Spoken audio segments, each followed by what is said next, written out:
Bonjour ou bonsoir à chacune et à chacun. Comment faire sortir le Parlement de son immobilisme, et notamment l'Assemblée nationale? Pour ceux qui ne sont pas habitués à ces notions-là, je rappelle que l'Assemblée nationale regroupe les députés, que le Sénat regroupe les sénateurs et que le Parlement regroupe l'Assemblée nationale et le Sénat. Le Parlement, c'est l'addition des deux. Et en ce moment, même si au niveau du Sénat, il y a une majorité relativement stable et claire, une majorité dite de droite, à gauche, on ne voit pas, au Parlement, à l'Assemblée nationale, pardon, on ne voit pas très bien où est la majorité. Elle est à gauche, elle est au centre, elle est à droite. En réalité, il n'y a pas de majorité. Et contrairement à ce qu'on dit souvent, ce n'est pas depuis la dernière dissolution de 2024 que la majorité est instable. Dès la réélection de l'actuel président de la République, M. Macron, il n'a jamais bénéficié d'une majorité vraiment stable. Et là non plus, ce n'est pas la première fois. Rappelez-vous les frondeurs qu'avait à affronter au quotidien M. François Hollande. Il y a longtemps qu'en France, les majorités sont beaucoup moins stables qu'elles ne l'étaient antérieurement. Mais on doit constater quelque chose d'extrêmement préoccupant dans la situation actuelle, toujours dans l'état des lieux. La France fonctionnait depuis le début de la Ve République et pour un des éléments depuis la fin du siècle, 1999, sur deux piliers très importants. Il y avait d'abord les institutions telles qu'elles avaient été concoctées par le général de Gaulle après les longues difficultés de la IVe République. Il y avait une constitution qui organisait, au moins au sommet de l'État, une certaine stabilité. Et cela assurait la possibilité de développer une politique relativement continue et cohérente. Et puis, donc, c'était le pilier des institutions. Et puis, depuis l'euro, il y a un deuxième pilier qui s'est ajouté, c'est le pilier de l'euro, en 1999, puisque sur la base du traité de Maastricht, eh bien, les pays européens ont créé une monnaie commune, une monnaie unique, l'euro. Alors, beaucoup de gens vous disent que depuis l'euro, ça ne va pas du tout.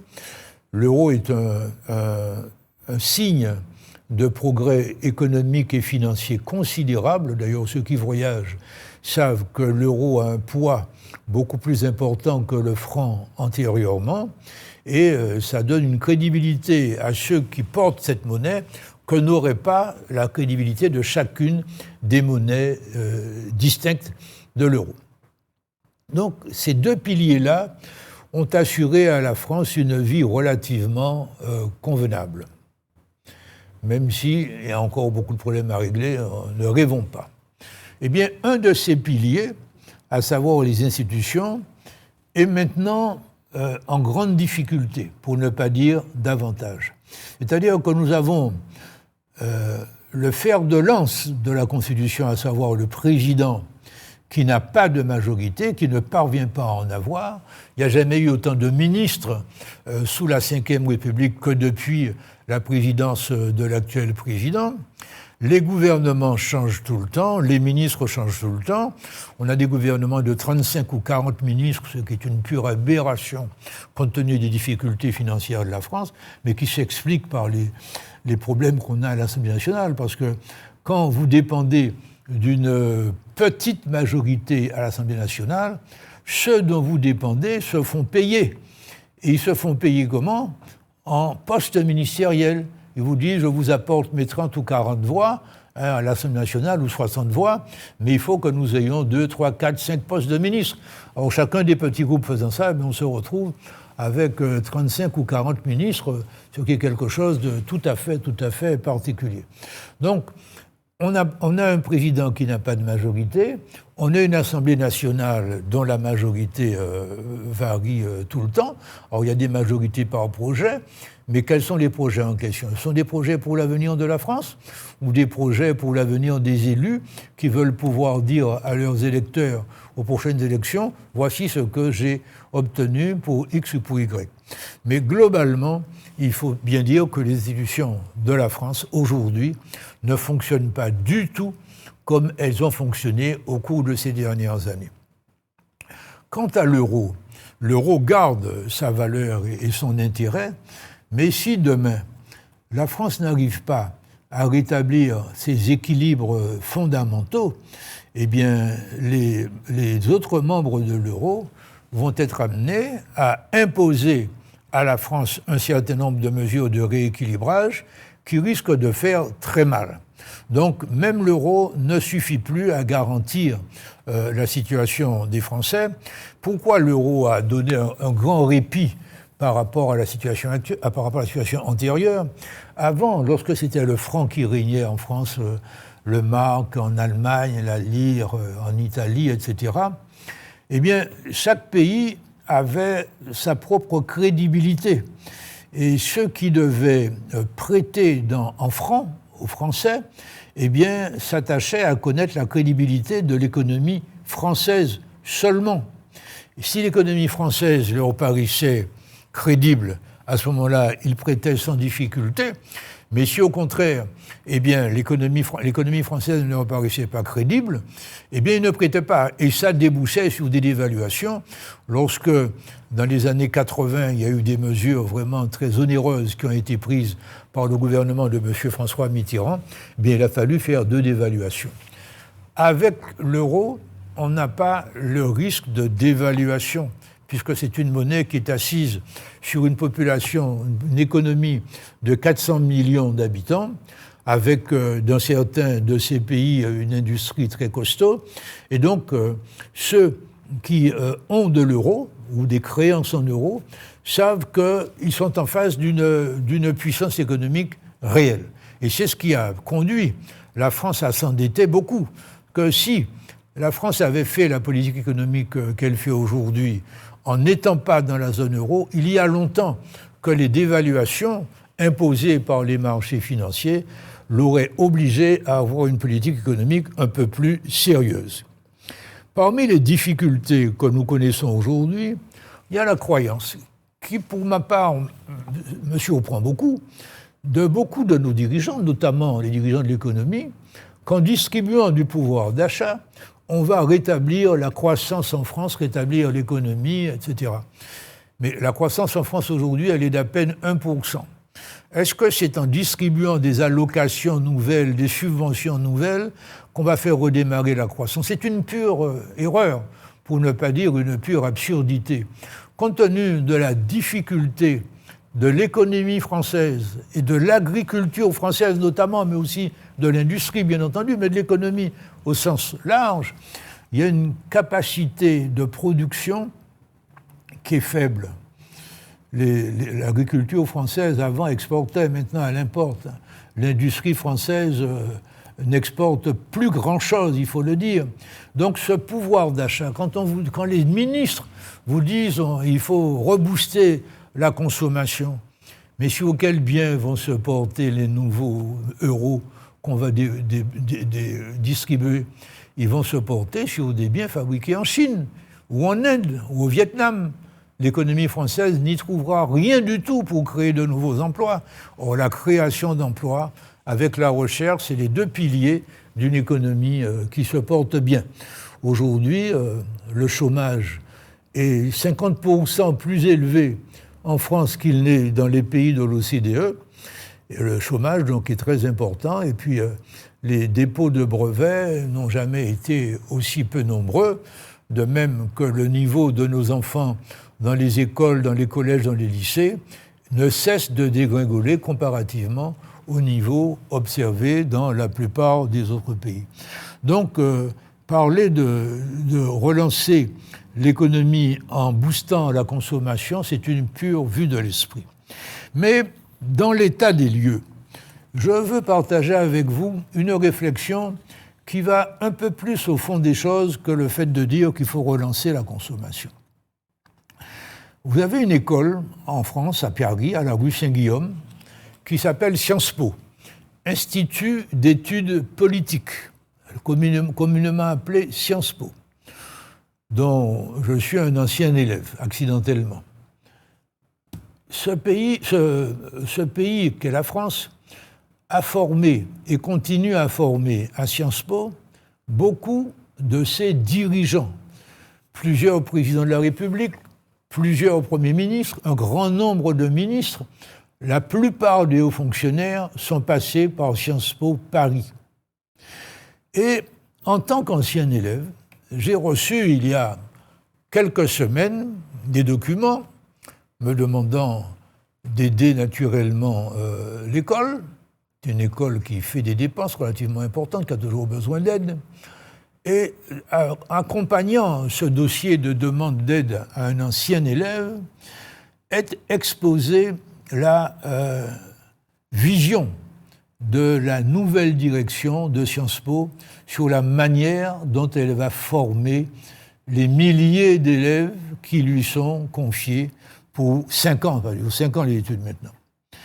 Alors, la phrase que je vais vous faire partager est la suivante. Avant de dire la phrase, je veux dire que les 3 mots qui sont mis en avant par la nouvelle direction de Sciences Po, c'est excellence, liberté et ouverture.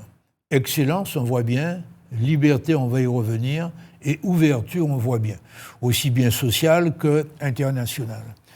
Mais le mot qui est le plus mis en avant, très clairement, dans la vision de la nouvelle direction de Sciences Po, c'est le mot liberté. Mais la manière dont ce mot est employé, très honnêtement, m'inquiète. Je vous lis la phrase tirée de la lettre du directeur de Sciences Po. Sciences Po est ce lieu unique au monde,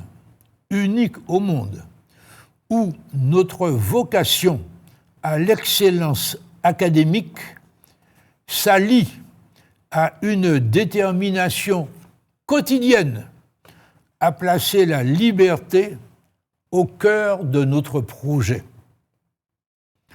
Je relis, Sciences Po est ce lieu unique au monde où notre vocation à l'excellence académique s'allie, c'est-à-dire se joint, à une détermination quotidienne à placer la liberté au cœur de notre projet. J'avoue très honnêtement que je me serais attendu à ce que le triptyque de la République soit adopté. Pourquoi pas former les étudiants Sciences Po sous le triptyque de la liberté, de l'égalité et de la fraternité? C'est un très beau triptyque dont on pourrait s'inspirer. Non, on en crée un autre, excellence, liberté, ouverture. D'abord, à propos de la liberté, sur laquelle on insiste tant, je rappelle un mot de Lacordaire, qui était un prédicateur du XIXe siècle, qui disait la chose suivante: entre le faible et le fort, c'est la liberté qui opprime et la loi qui affranchit. Entre le faible et le fort, c'est la liberté qui opprime et la loi qui affranchit. Donc, à privilégier la liberté à tout prix, on opprime, et les forts oppriment les faibles. D'ailleurs, un certain nombre d'idéologues, notamment les marxistes, ont tiré parti de cette formule pour dire, eh bien, puisque la liberté opprime, eh bien, créons un maximum de lois pour protéger les plus faibles.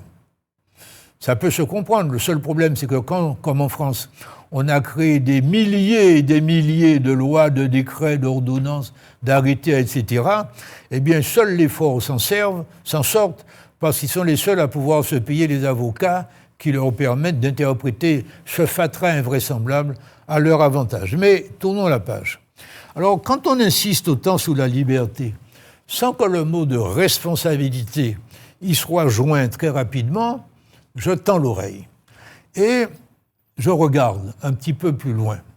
Et je regarde en particulier ce qui s'est passé au niveau le plus élevé de Sciences Po au cours des 12 dernières années, pour voir quel contenu les dirigeants de Sciences Po donnaient au mot de liberté. Est-ce que c'est une liberté qui inclut la responsabilité, ou bien est-ce que c'est une liberté qui est plus proche du libertinage, voire de la turpitude, que de la responsabilité? On a beau dire qu'il faut distinguer la vie privée de la vie publique, je pense que lorsqu'on exerce des fonctions de haut niveau, il est indispensable de prendre en considération quelle vie privée mènent les dirigeants et quelle vie privée ils ne mènent pas. Les exemples là-dessus peuvent être pris en abondance. Alors, quand on regarde ce qui s'est passé à la tête de Sciences Po au cours des années 2012-2024, eh bien, au niveau des plus hauts dirigeants, il s'est passé une interprétation du mot de liberté qui n'augure rien de bon pour le développement ou l'amélioration de la gestion de la France. Parce que tous ceux qui sont à Sciences Po aujourd'hui vont se retrouver dirigeants de la France au cours des prochaines années. Alors, d'abord, le premier des trois événements dont la presse a parlé, il n'y a rien de secret, premier des trois événements, eh bien, le président de la Fondation nationale des sciences politiques. La Fondation nationale des sciences politiques, c'est un peu le conseil d'administration qui chapeaute Sciences Po Paris. Eh bien, le président de la Fondation nationale des sciences politiques a dû démissionner de ses fonctions pour des faits de pédophilie qui ont été dénoncés dans un livre publié et auquel tout le monde peut avoir accès. Il a démissionné de toutes ses fonctions, parce qu'il n'était pas seulement président de la Fondation nationale des sciences politiques, il était également professeur, par exemple, de droit public. Enfin, il avait 1000 fonctions, mais pédophile avéré. Bon. Deuxième événement, le directeur de Sciences Po, qui était d'ailleurs directeur en même temps que ce président était président, a été retrouvé mort dans une chambre d'hôtel de New York à la suite d'ébats sexuels. Tout le monde a le droit d'avoir des ébats sexuels, mais quand on y regarde de plus près, ce monsieur était un homme marié, sa femme était son assistante à Sciences Po avec un beau salaire, et il se livrait à des débats adultères homosexuels. C'est ça la réalité. Et lorsqu'il a eu un arrêt cardiaque pendant ces débats, eh bien, ses amis l'ont abandonné à finir de mourir tout seul dans une chambre d'hôtel de New York. Donc le directeur de Sciences Po, qui était par ailleurs un consommateur avéré de cocaïne, a eu ce genre de fin, ce qui n'est quand même pas tout à fait exemplaire pour les futurs dirigeants de la France. Et puis, le troisième fait, aussi, ce sont des faits dont tout le monde peut aller vérifier la réalité. Eh bien, l'un des directeurs qui ont succédé à celui qui est mort à New York, eh bien, a dû démissionner pour violence conjugale. Un jour, il s'est présenté au commissariat de police de son arrondissement. Sa femme l'accusait de violence physique, et lui accusait également de violence physique. Il accusait sa femme de violence physique. Bon, chacun vit sa vie privée comme il l'entend, mais quand vous êtes directeur d'un des organes majeurs de formation des cadres de la France, vous devez vous tenir un petit peu mieux que ça. Donc, quand on nous parle de difficultés aujourd'hui de gestion de la France, qu'on se rappelle ces trois éléments que je viens d'évoquer, mais qu'on se rappelle aussi les mots qui ont été créés, les formules qui ont été créées en mai 68, et qu'on sait que beaucoup d'anciens leaders de mai 68 se sont retrouvés, eux, ou leurs disciples, à la tête de la France depuis les années 1980, eh bien, on a quelques raisons de ne pas s'étonner de ne pas s'étonner des difficultés de gestion que la France connaît aujourd'hui. Je rappelle ces formules pour ceux qui ne les ont pas en tête. Soyez raisonnable, je parle des formules de mai 68. Soyez raisonnable, demandez l'impossible. Il est interdit d'interdire, ne travaillez jamais. Votre patron a plus besoin de vous que vous n'avez besoin de lui. Sous les pavés, la plage, etc., etc. J'ai entendu un ministre des Affaires sociales, ministre du Travail, membre éminent du Parti socialiste, dire à la tribune du Sénat, c'est pas parce qu'on est salarié qu'on a l'obligation d'obéir à son patron. Évidemment, on a le devoir de ne pas obéir au patron s'il vous demande d'aller vous jeter par la fenêtre. Mais quand le patron vous donne un ordre correspondant à vos fonctions dans l'entreprise, ou bien vous l'exécutez, ou bien vous allez tranquillement créer votre entreprise et vous donner les ordres que vous voulez, à qui vous voulez. C'est un choix à faire, même s'il n'est pas très facile. Alors, je voulais donner ces exemples-là pour aller au fond des choses. Les problèmes de la France ne viennent pas d'émerger parce qu'on a du mal à trouver une majorité depuis quelques mois, non. Il y a des problèmes fondamentaux. Parmi ces problèmes, vous le savez, il y a le fait que sur 25 millions de personnes de la population française qui sont chargées de nourrir 70 millions de personnes, c'est-à-dire que chaque personne doit travailler pour 2 autres personnes, au total 3 personnes, eh bien, et que vous avez dans ces 25 millions de personnes, 6 millions de personnes qui fonctionnent sous le statut de la fonction publique où aucun contrôle d'efficacité n'est fait régulièrement, aux grandes dames d'ailleurs d'un grand nombre de fonctionnaires héroïques dans leurs fonctions au quotidien, forcément, si cet ensemble de 25 millions de personnes soumis à 6 millions de fonctionnaires, les 6 millions de fonctionnaires et d'élus, n'oublions pas qu'ils gèrent 57% de l'économie française, 57% du produit intérieur brut, sans évaluation des résultats. Récemment, l'ancien gouverneur de la Banque de France rappelait qu'une erreur de 95 milliards a été faite récemment, écart entre les prévisions budgétaires et les résultats budgétaires. Un écart de 95 milliards. Et il disait que dans une note qu'il lui a été possible de lire, il était dit qu'aucune erreur n'avait été commise par les responsables des comptes. Et ainsi de suite. C'est tout le temps que vous avez des erreurs comme ça. Est-ce que vous entendez dire qu'il y a des sanctions de prise ? La cathédrale de Notre-Dame de Paris a brûlé. C'est par hasard ? Est-ce qu'on a trouvé des responsables ? Est-ce qu'on les a sanctionnés ? Il y a eu un vol un dimanche matin au Louvre, un vol totalement évitable. Vous avez entendu parler de sanctions qui ont été prises. Les exemples pourraient être multipliés à l'infini.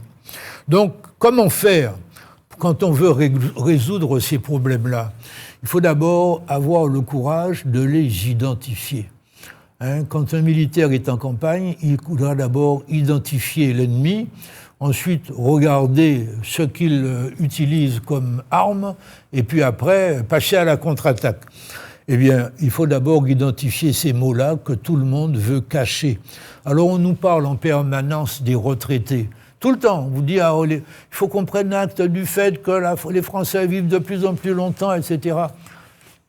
Mais ce n'est pas très honnête de dire cela.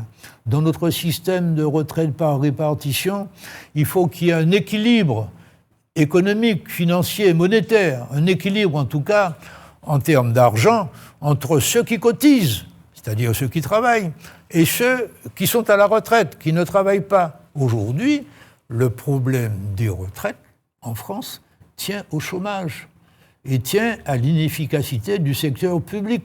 Quand ceux qui travaillent sont trop peu nombreux ou bien obtiennent des résultats qui sont mauvais, forcément, il n'y a pas de quoi nourrir tous ceux qui travaillent plus tous ceux qui sont à la retraite.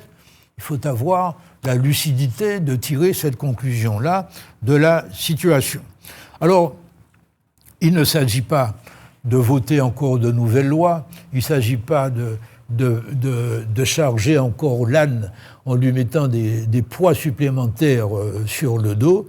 Il faut regarder ces problèmes-là. Alors on dira, faut-il dissoudre l'Assemblée nationale? Faut-il que le président de la République démissionne? Si, en même temps qu'on désigne ce genre de solution, on ne propose pas une révision complète du système économique et social de la France, on a très peu de chances de trouver des solutions. Alors, sachons aussi que ces problèmes nationaux ne peuvent pas être regardés sous un angle uniquement français.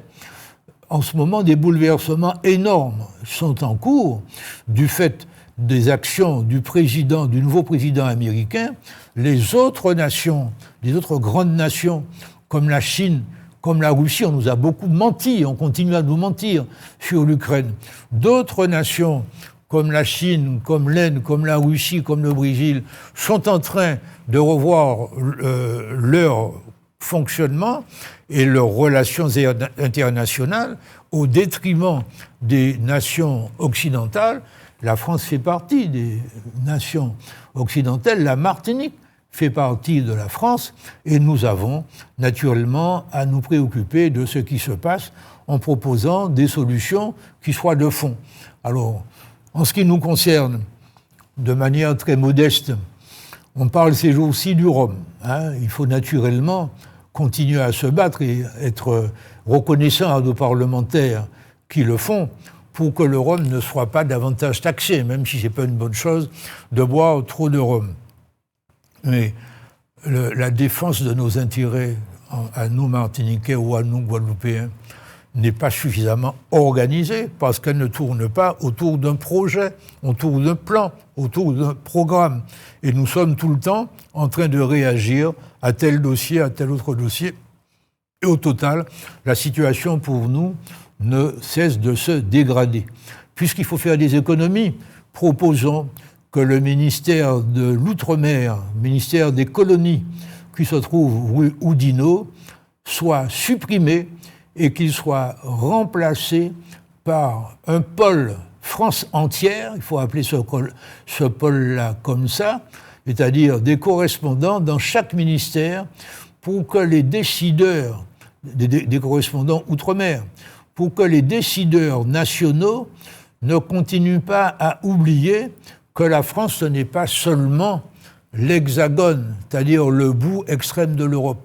La France, c'est aussi Mayotte, c'est aussi, jusqu'à aujourd'hui, la Nouvelle-Calédonie, c'est la Guyane, c'est la Guadeloupe, c'est la Martinique, etc., etc.